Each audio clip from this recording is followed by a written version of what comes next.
Since 1937, JEO has provided engineering consulting services unmatched in skill, creativity, and cost efficiency. From their modest beginnings, JEO has grown into a highly skilled and respected consulting firm serving communities throughout the Midwest. JEO's team of professional engineers, architects, planners, and surveyors all work in concert with skilled technicians and support personnel to exceed their clients' expectations. At JEO, they're engineering a world where everyone thrives.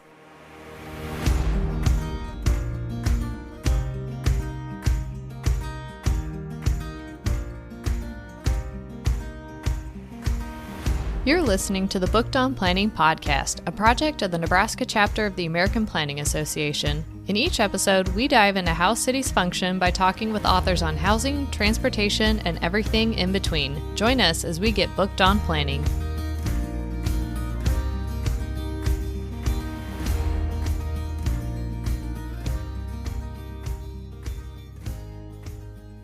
Welcome, everyone, to another episode of Booked on Planning. In today's episode, we're covering City on a Hill by Alex Krieger. This book was really interesting as a history of city development and redevelopment over centuries and was written in a more narrative form. I found that it was really easy to follow, and especially the way he tied in themes and reinforced them throughout the book. I really enjoyed learning about planning theory from this book. I enjoy learning about planning theory, and I thought this book was one of the best I've read at pulling many different theories together and drilling down into a common origin. I'd recommend every planning student grab a copy. I think it will really help them understand the origins of the profession. I thought it was really funny how he started our conversation off by saying that his introduction in the book probably focused too heavily on the idea of a utopia, which isn't what the book was supposed to be about. But then we just kept jumping back to this idea of utopia throughout our conversation. So it seemed pretty embedded, regardless of whether the author wanted it to be or not. I also noticed that, and it kind of made me laugh. But I do think that it makes sense that we would keep coming back to that idea of utopia when you consider the founding principles of this nation and how the ideas of utopia show up in almost everything we do as Americans. Yeah, it's a really good point. We've proven century after century that we're really not giving up on this idea of finding a utopian city. Well, let's get into our conversation with Alex Krieger about his book, City on a Hill. Alex, thanks again for joining us on Booked on Planning to talk about your book, City on a Hill. I want to start off by saying I really enjoyed reading this book. I thought it was really fascinating, and I love the way that you wove different themes throughout the book, especially the white city reference kept coming back in different chapters. And then you brought art and poetry into it as well, which made it really interesting to read. And reading it, I was curious how you came up with the idea to write the book and approach it in that way. Well, thank you for inviting me. First, appreciate it. For probably more than 3 decades, I taught a class, a sort of university-wide class at Harvard, and it was called Designing the American City, Civic Aspirations and Urban Form. And if I were to share the various outlines of the class to you, you would see the emergence of this book. So really, it came out of this long period of time of teaching a class and, of course, adjusting it and varying it.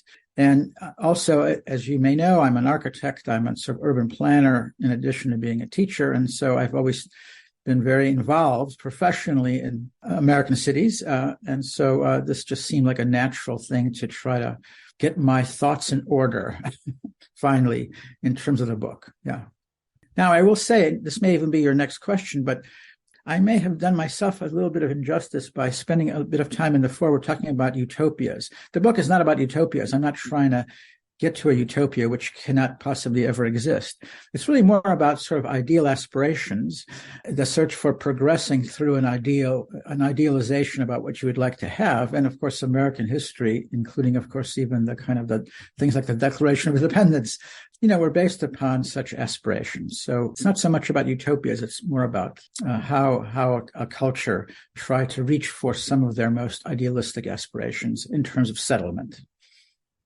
In my background, I started as a history major. My son was in his history major, so. It's a really good major for just developing a background for life, I think. It gives you a good perspective. Yeah. And I studied early American establishments and cities as well. And one of my professors, the way you were talking about that, he always kind of identified that ideal aspiration as utopian hope. Yeah. And I think you see that through the foundation of the New World and then throughout the American founding. And I've always found that very fascinating as well. In your book, you talk about Jefferson's pastoral utopia, the perceptions held even to this day. And so I was actually curious how you feel that that perception of utopia or utopian hope continues to shape modern community ideals.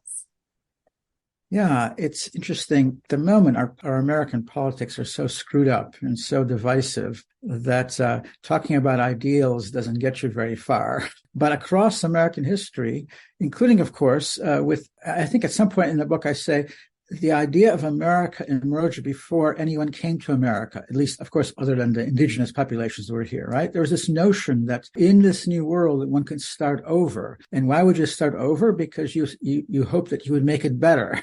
You improve upon the existing situation, whether it's under authoritarian regimes or being serfs or, wars in Europe amongst the kind of the great conquest and so forth. So there is a long-standing sensibility that in the new world, which America kind of grew out of, one could always do better than was done before. And I think that still exists. It could even explain something like suburbia, which, was a very positive, even though we love to criticize it today, a very positive consequence of the industrial city and all the kind of calamities associated with that, pollution, disease, crowding and so forth. In response to a problematic issue, we have a major one now called climate change, but in response to a sort of a problematic issue, there was always this effort to create a solution. And I think that's been one of the great strengths of American society. And hopefully it'll get us through this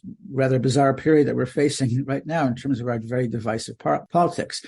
But to specifically answer your question about Jefferson, other than, of course, now when we talk about Jefferson, we have to talk about, of course, him being a slaveholder. But so we'll put that aside for a moment. He believed that the future of America was not going to be urban. There was no basis for him to think that way. He was very critical about the kind of the cities and the way they make people artificial and so forth.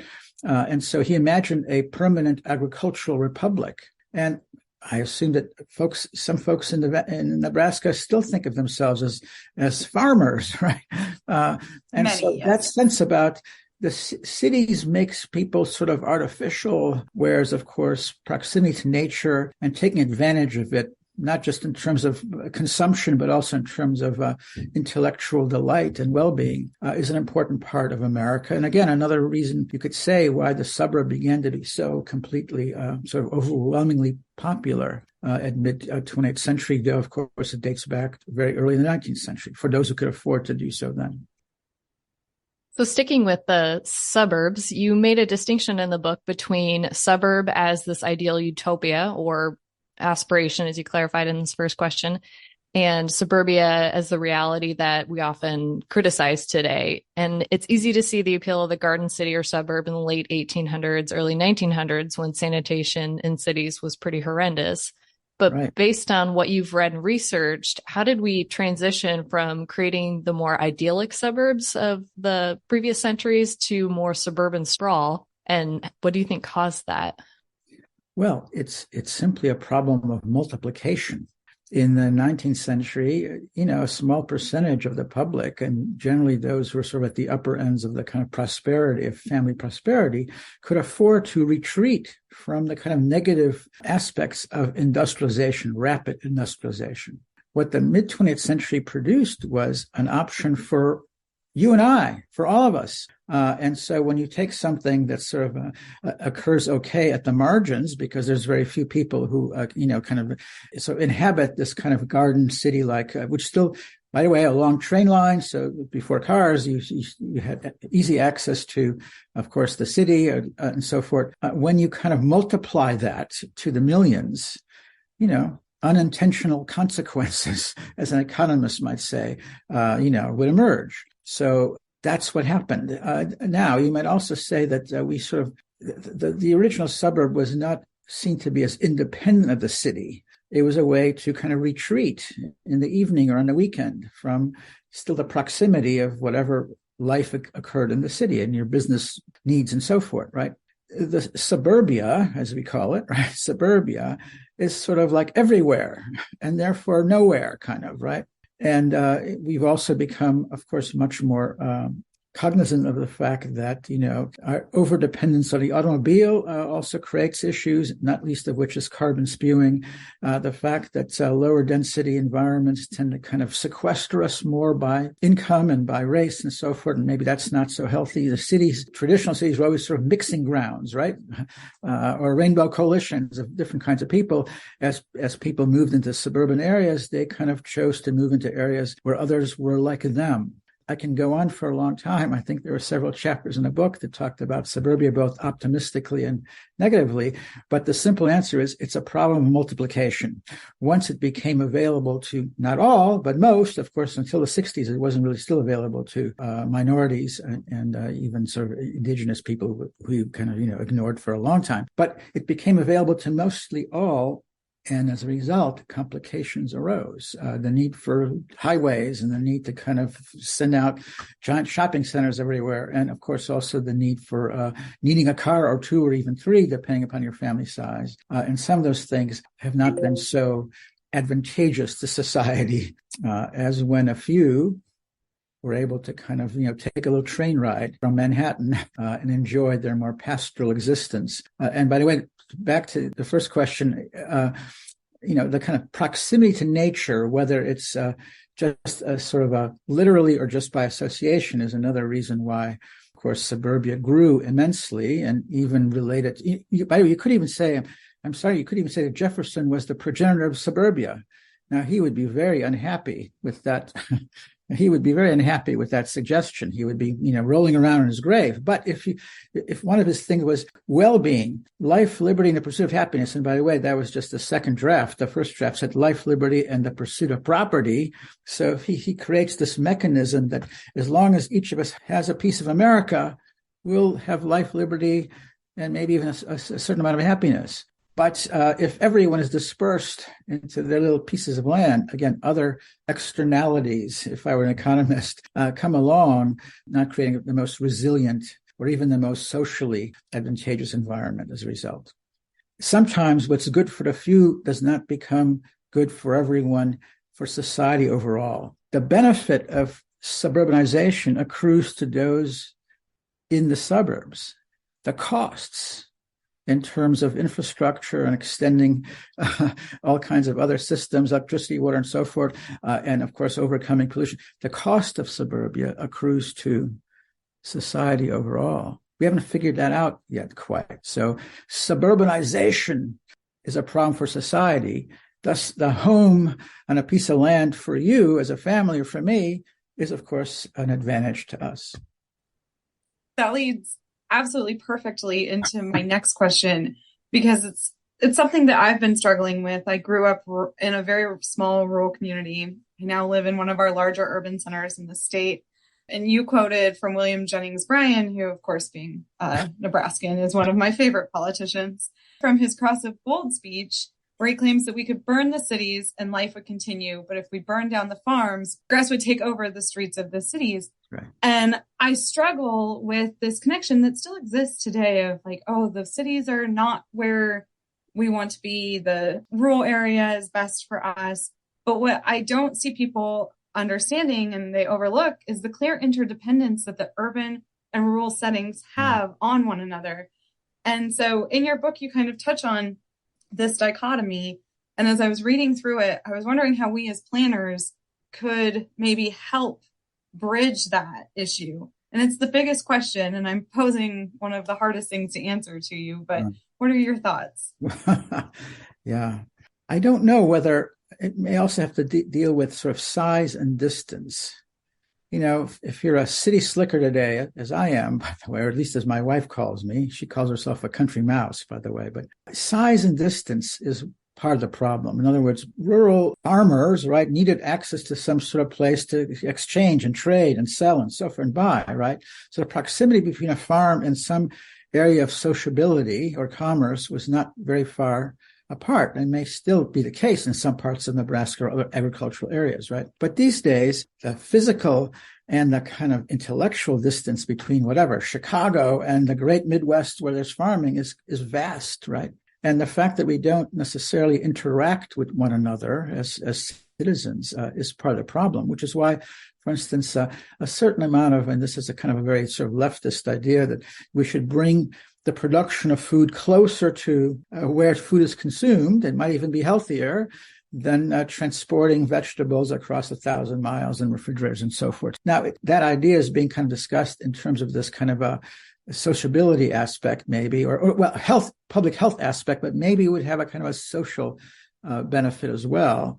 If we in cities encountered agricultural institutions and people and so forth, and they us, and here I am suggesting I've always lived in cities, which I have, that might overcome this unnecessary sense of separation between, of course, what's important about cities versus what's important about food. And of course, he was right. I mean, obviously, without farms, we would starve in our cities relatively quickly. I think that he also represents, if you think about not just Jefferson, but the transcendentalists and then the kind of the decentralists, there's a whole history of American belief that cities are sort of unhealthy. Cities are, especially dense cities, large cities, industrial era cities for sure, where they're kind of unhealthy, and that out in greater proximity to the natural world, if not pastoralism, is where we should be.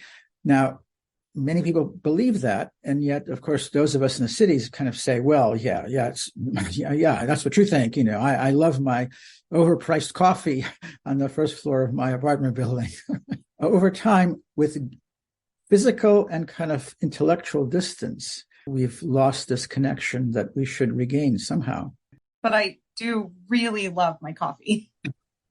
There you go. Right. Yes. Again, something like this question could have taken us the full 45 minutes to talk about. Yeah. Yeah. On the topic of some of these larger metropolitan cities, you focus several different chapters on a couple different communities. You talk about Washington, D.C., and how it took a while for that to actually become a real metropolis. Chicago, Las Vegas was an interesting one to include in this utopian idea, and then New Orleans. I'm curious how you came to settle on these examples to include in the book, and what makes these cities stand out as compared to others.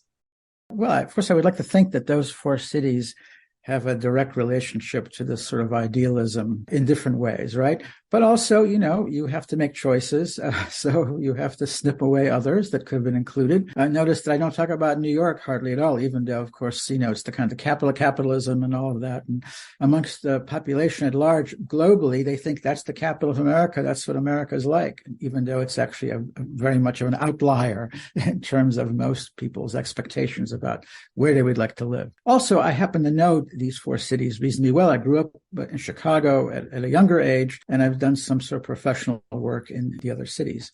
So again, Chicago, as I talk about in the chapter, was the archetypal modern city at the end of the 19th century. It was the kind of capital of capitalism that actually maybe even enabled New York to become so a little bit later on. So it's a canonical example of how quickly American cities grew at the end of the 19th century, and then how they try to respond to that growth, not just through, kind of commerce, but also through social betterment, right? DC was an interesting story in that, it was sort of founded at a time when no one thought the U.S. needed a big capital, right? States' rights, as they still are considered important parts of America, was certainly very important on the heels of the revolution and so forth. So what was interesting about DC is that it was laid out in this kind of utopian, grandiose scale.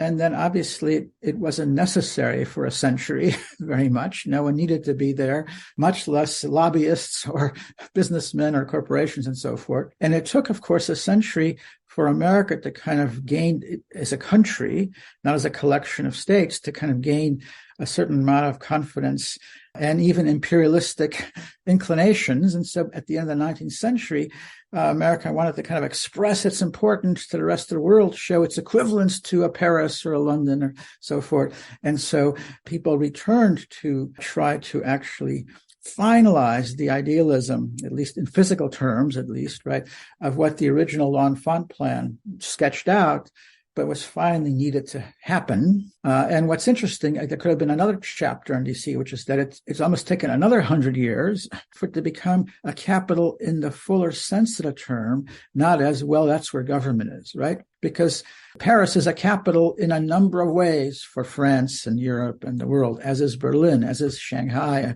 or Beijing and so forth. So, but for 2 centuries, up until really the last couple of decades, Washington was, that's what the federal government was, but it didn't have an equivalent sort of cultural importance to Americans. It didn't have an equivalent economic importance to America other than making policies and so forth. So that's what's interesting about Washington, D.C. is how long it's sort of despite beginning as this kind of utopian conception of what a capital city might be, it took 2 centuries for it to actually become a capital in the fuller sense of that term, as opposed to just where government was.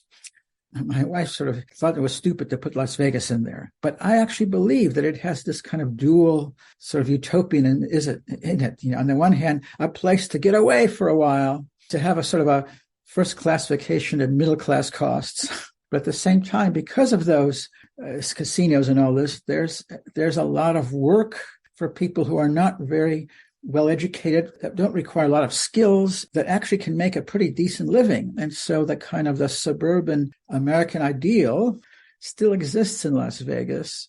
And so there's these kind of opposite utopias, if you can call them that, obviously, again, utopias in quotes, that exist. There are not too many places in the country right now where somebody without too many skills, without much of an education, and as a minority and so forth, can actually find a nice house. Go try it in Boston right now, forget about it, right? Las Vegas has been able to kind of deal with these sort of twin notions. On the one hand, an aspiration to get away for a week from your normal chores and constraints, and maybe even your family. At the same time, for all those who support that part of the utopia, they gain access to the American dream, at least, as some people think of the American dream. And it's one of the few places where that still seems to take place. And this is why so many Californians are, given the kind of incredibly cost of living there, not to mention all the disasters that they're facing right now, have been moving to Las Vegas, and really has been for the past 3 or 4 decades. Some people don't think that people actually live in Las Vegas, but it's actually, it has too many people live in the county, Clark County, and it's attractive for all those people who find it very hard to find a steady enough job at reasonable wages without major educational requirements, and gain your access to the American dream. And I forgot, there's a fourth city. Oh, New Orleans. Well, New Orleans, my goodness, it's the epitome of overcoming the obstacles that should have not gotten you there in the first place. The American condition of, resilience in a way. Now, we'll see whether that can continue in this coming century, but this, facing obstruction to what you wish to achieve there and finding a way to somehow at least temporarily overcome it, even as the next hurricane will set you back again. So that kind of the Don Quixote kind of utopianism exists there. But the challenge will be whether climate change will, in fact, make that even more difficult to sustain. Yeah. So that's why those 4 cities, but obviously others could have entered into the narrative, although making it too fat for anyone to bother reading, right? I don't know. I think we would have read it anyway. Well, thank you. On the opposite side of the utopian-like large cities that America strived for, you also mention basically the perfect small town that people moving, as we started to move west, we tried to create these perfect small towns around the city center square. And I just got done watching Gilmore Girls, and Stars Hollow seems to be set in that idea of utopianism. Can you discuss the thoughts behind that as well? Well, sure. Over the first several centuries of, immigration, mostly from Europe, at least people didn't move in by the hundreds of thousands at once. They moved in sort of small groups, and usually groups, they were sort of conjoined by a particular idea or sense of religion or sense of overcoming oppression from the old world or a particular sense about how they wish to live. So communitarianism, right, has been another very long and sort of a changeable definitionally, but a sense that, we want to be citizens of a community. Well, think about that. What does that mean? That means something. You can't have a community of 4 million people. That's kind of difficult. And so there's this kind of always this nostalgia. And again, another basis for suburban growth, oddly, before it became sprawl, right? Which is, okay, I live in Chicago, and my goodness, that's kind of hard. And, there's crime and, whatever. And so the imagination of Americans, the notion of moving to a slightly smaller, a slightly more understandable, a slightly more kind of community-focused environment remains an ideal. The hometown, the idea of the hometown. Oh, well, we may live in Chicago, but, we came from a great hometown. Now, the suburb has never become the equivalent of that, I suppose, because what the hometown suggests is that it's not just where you live, but you also where you socialize, where you shop, where you have a certain amount of mixture of activities and mixture of people, perhaps. Whereas, of course, most of the so-called hometowns that we've built, lots of developers use all kinds of catchy terms for their suburbs, but only provide, very little alternatives or little options other than, of course, the house and the yard and a street to get you to other places. A sustained interest in the idea of a hometown, I think, dates back to the fact that people arrived as a group and first settled in places to kind of counter Jefferson in a way, right? People didn't arrive and just headed off to find their 160 acres. My goodness, they would have perished. There were bears out there or whatever. So people came and created small communities. And the nostalgia for that has remained even as we built larger and larger cities, which are somehow kind of less controllable by an individual, right? So you basically described the predominant approach to utopias, which was this kind of clean slate approach where settlers would head out west or developers would buy up farmland and build these new suburban developments. But then around the time of urban renewal, the 1950s and 60s, we started this kind of clean slate approach within communities and demolishing large swaths of land, which required us to rethink how we do utopias and to focus in cities again. What are your thoughts on what that shift is? I would challenge you on the way that you framed this, all right? There's a famous painting called American Progress, which appears prominently in the book several times, right? It's a young woman dressed in white and kind of, shown heading west, and there are colonists at her feet in the Conestoga wagons and so forth. And of course, the indigenous people are kind of fleeing, as are the buffalo and so forth in her way. And so that's the kind of the manifest destiny aspect of the 19th century. If you look carefully into that painting, and very famous painting, what else is happening in that painting? She's abandoning St. Louis. The image in the back behind her is that you can see the Mississippi River, actually, and you can see. So that's been the dilemma of one of the aspirations of Americans, of America, which is, I'm going to start over somewhere else and make it better. That's, of course, what led millions of people to come to America in the first place, and still do, by the way. I came to this country as a 9-year-old. My parents are from Eastern Europe, and boy, they thought they were heading for the land of milk and honey and so forth. So there's still that sense, we're going to come here to start over and therefore benefit from that opportunity to start over. But you know what? If we're always heading west, we tend to leave St. Louis behind. So to connect this to Lady Progress in that painting to suburbia, right? During the sort of the middle of the 20th century, especially in the post-World War II period, one of our most prosperous periods, older cities were being abandoned. Detroit, which is actually the poster child for this, and I would wish every American to visit Detroit because they would learn something. Detroit has lost population for 7 straight decades. In the 1950s, it was close to 2 million people. This is the city, not the metropolitan area. It's now less than 700,000 people. And there's a little bit of kind of recovery taking place in the downtown, but my goodness. So the fact that we were so convinced that we could go somewhere else to make a better St. Louis or a better Detroit made us not invest sufficiently in the actual St. Louis or Detroit. There's white flight issues that we can talk about. There's, of course, the desire to, create a better home. And just think about Detroit, for example. It invents the instrument that allows you to get away. The car, right? So it's predicted its own demise by what was manufacturing, right? And there's that kind of famous Ford quote about, we will solve the city by leaving the city. And that's why I'm taking issue with the way that you talked about urban renewal. Many of the older cities, the so-called what we call sometimes Rust Belt cities, right? They tend to be east of the Mississippi River, I guess, right?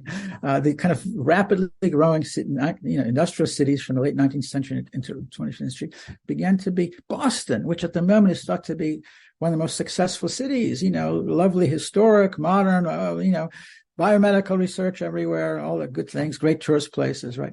Boston lost 250,000 of its 800,000 population between 1935 and 1960 or so, right? The cities were left empty. And therefore, despite, as you say, urban renewal caused, in a way, more harm than good because it ravaged existing communities, which were partially abandoned. Unfortunately, it was easier to do that. If you're going to build a highway, you do it through a minority neighborhood than a prosperous neighborhood. No one built a highway through Beacon Hill, if you know Boston, right? So I'm not excusing the mechanism used by urban renewal. But I will tell you that city leaders and city residents or other kind of existing companies and so forth were sort of desperate by the 1950s and 60s and 70s. How could they turn things around? And unfortunately, they turned things around not by preserving the things that were still there, which we would now do, but by demolishing large sections because they thought that that's what would bring modern industries. They built highways because they thought that would bring people back. What it did, of course, is the opposite. It made it easier to get the hell out of town. So the mechanism used by urban renewal was destructive and unfortunate. But the instincts we have to do something radical, something transformative to try to keep the rest of the citizenry from, heading out to the burbs or the Sun Belt or Nebraska or, wherever, is what is starting to be understood. Urban renewal, as destructive as it was, about the demolitions and so forth that took place and the highway buildings and so place was the beginning actually of this reinvestment in cities, which for the prior several decades had not seen very much as, of course, the suburbanization craze, if you will, right, began to be so popular. One of the things that's, I think, important right now, and maybe we're closer to that than we have been, is that we need some other slogan besides manifest destiny, meaning, okay, let's go somewhere else to make things better there. How about improving where we are? How about making it better where we are? A faulty version of that was urban renewal. Nonetheless, it was the beginning of an attempt to make cities attractive again, as opposed to in mid-20th century, they seemed not to be so attractive and were being abandoned both by citizens and companies and economies and so forth. Another one we could spend hours on, by the way, another question. So you're not asking the easiest questions, but I appreciate them. You didn't overly put forth the easiest premises in your book to work around. So that develops deep conversation. Right. One entire chapter in your book is actually focused on like the urban park movement. Yeah. And in your previous question, we talk about, what drove people away, but I found it very interesting. I hadn't spent a lot of time on the history of park development. I know about Olmsted because everyone does, right? Everyone does. So one of the concepts that struck me was that the park movement was not actually for the more affluent people in the city. Right now, when you think of, say, Central Park, you think of all of the big, beautiful high rises around the park. But Olmsted and his group of people typically actually built the parks more for the working class in the city. And so I found that to be a fascinating ideal. And then you bring forward the utopian hope of that. So I was wondering if you could speak a little more on that as well. Sure. And with so many things, there's a kind of a double narrative, right?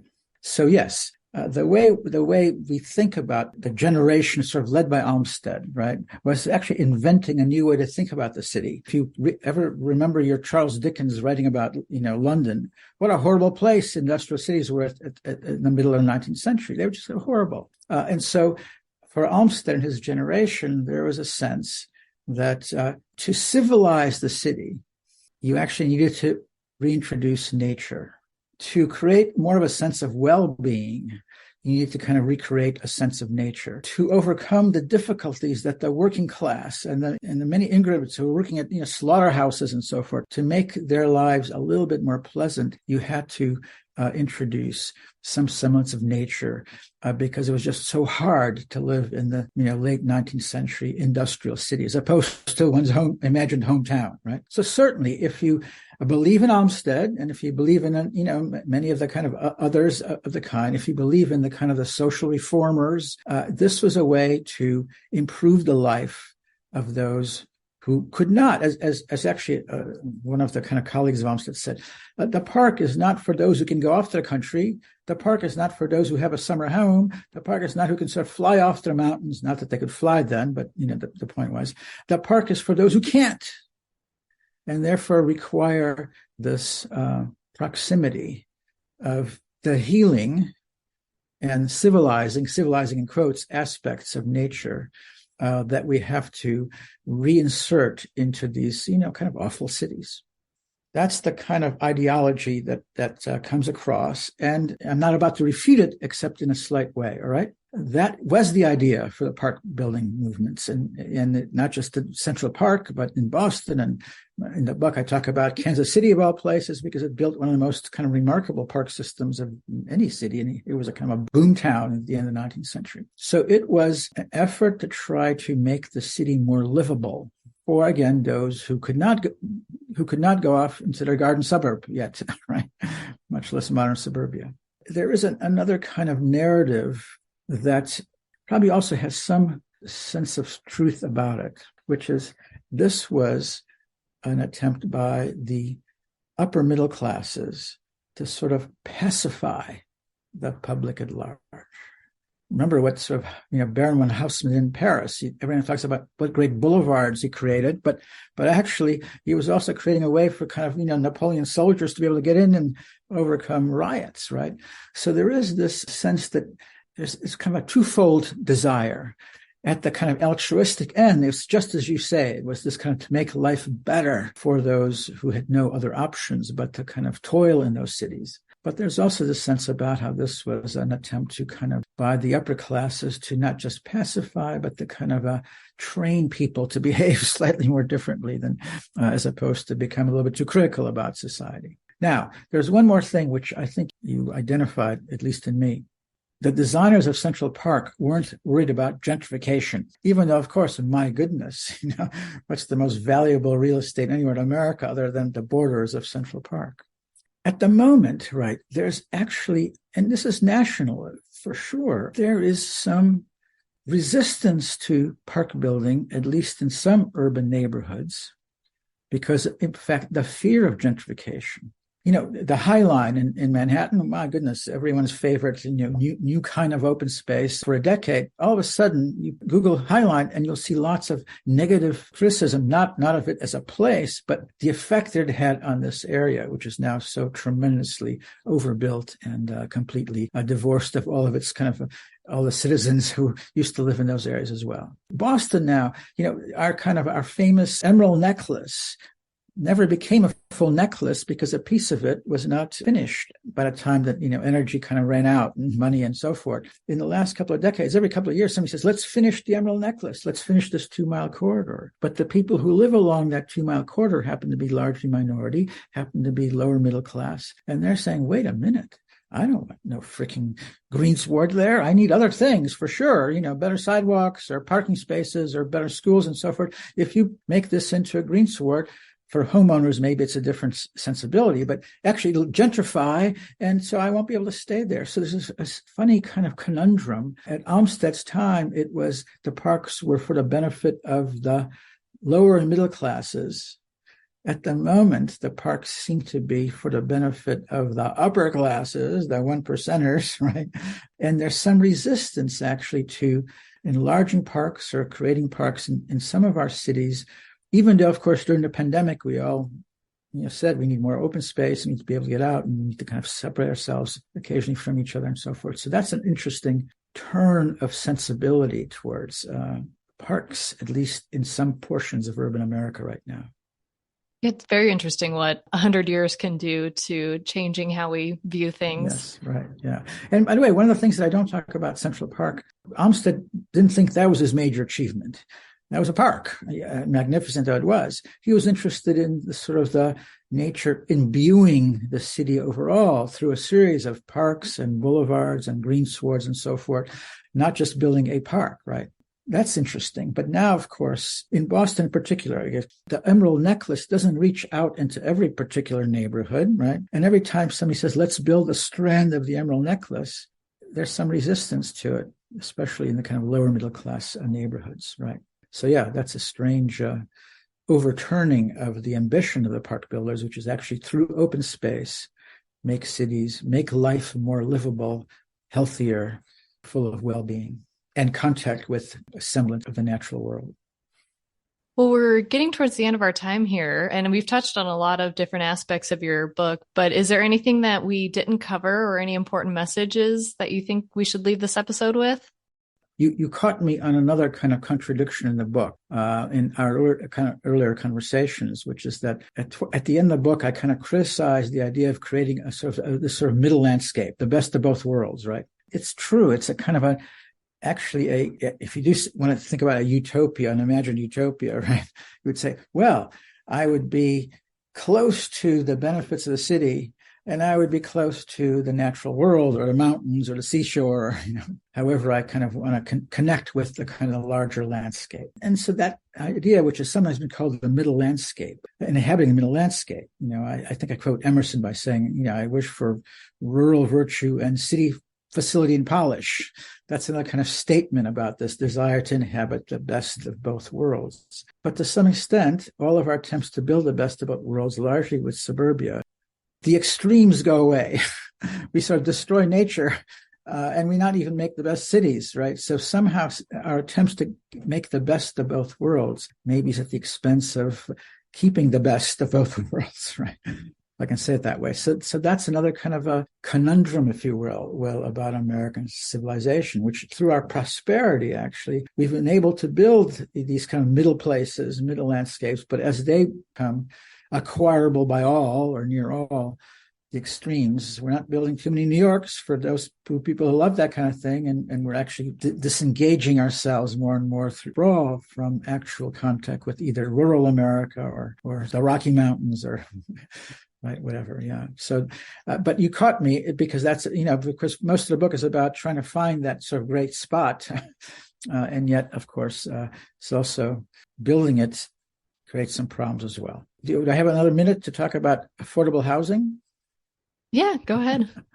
The most affordable housing ever created in America was Levittown, the post-World War II bred of suburban homes, modest homes to be sure, right? Because it was also subsidized by the government in a number of ways, right? Land was cheap.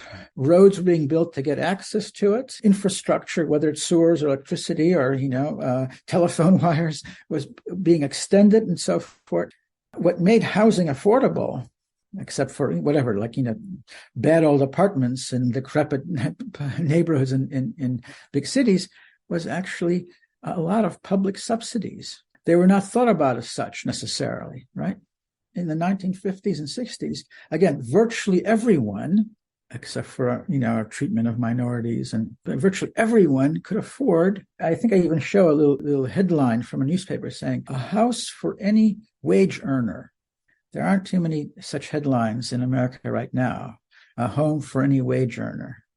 Because there was a moment in time when, first of all, suburbs became to be kind of a bit of an ideal, and they were made available to virtually everyone. The GI Bill being another kind of subsidy, one remembers what that was about and so forth. The fact that you can deduct your mortgage interest via taxes, but a renter cannot. So a whole bunch of actually public policies supported affordability for a home outside the city. Now that, of course, there's a sense of a certain amount of moving back to cities and interest in cities, and now that additional suburban land is too far away, and now that we've also identified a whole bunch of constraints of ever increasing suburbanization and sprawl and all that means, actually, we need to find some other mechanism for subsidization of affordability, and we haven't figured out what that might be yet. That's one of the reasons why I think it's hard to say, and it's not. Obviously, it's not the only problem, but that's one of the reasons why affordability is becoming more difficult in the 50s, 60s, 70s. Some developer can, buy another 100 acres of land, lay out, 400 homes relatively inexpensively. How to achieve that in a more denser environment, an urban environment where land is so expensive and becomes most so. How do you compete? Those places weren't competing for the cost of commercial land, right? But in a city environment, well, you're competing against people who can, or institutions or corporations who can pay more for land. So the cost of land is greatly increased. But we don't have the equivalent. Again, I'm saying subsidies. There might have to be a better word for this, a more couched more, right? We haven't figured out what those might be for housing today, as it was the case for housing in mid-20th century. I like that point. When I speak with people who live in more rural areas and they ask, why do you live in a city when you could have a bigger house and more land for the same amount of money if you just move back home? Yes. I do like to remind them that affordability comes on the subsidization of the railroads in the mid to late 1800s. Right. Your farm is only affordable and accessible to you because the government was willing to put in the assistance for infrastructure to get you there. And later the car and the highway and so forth. Yeah. So we haven't quite figured out what the equivalent subsidization could take place right now on behalf of affordable and slightly more urban housing. Yeah. At this point, is there anything else important that you feel that we haven't discussed throughout your book? I'm sure, but we can also pause here as well. I'm pleased that you've asked me. I'm glad that both of you have enjoyed the book. It was intended not so much as a scholarly book, as our professor would write. It was intended for a wider audience, and to some extent, perhaps it has achieved that as well, without dumbing things down. Yeah, no, I highly recommend that all of our listeners get a copy and read it and share it with others, because I thought it was really fascinating and enjoyed reading it. So thank you. I also think that if you have the opportunity to read the parks chapter while you're in Kansas City in one of Kessler's parks, you should do that as well. Yes. Yes. All right. Well, thank you. Right. Thanks, and have a great weekend. Well, you too. That wraps up our conversation with Alex Krieger on City on a Hill. Remember to subscribe to the show wherever you listen to podcasts, and please rate, review, and share the show. Thank you for listening, and we'll talk to you next time on Booked on Planning.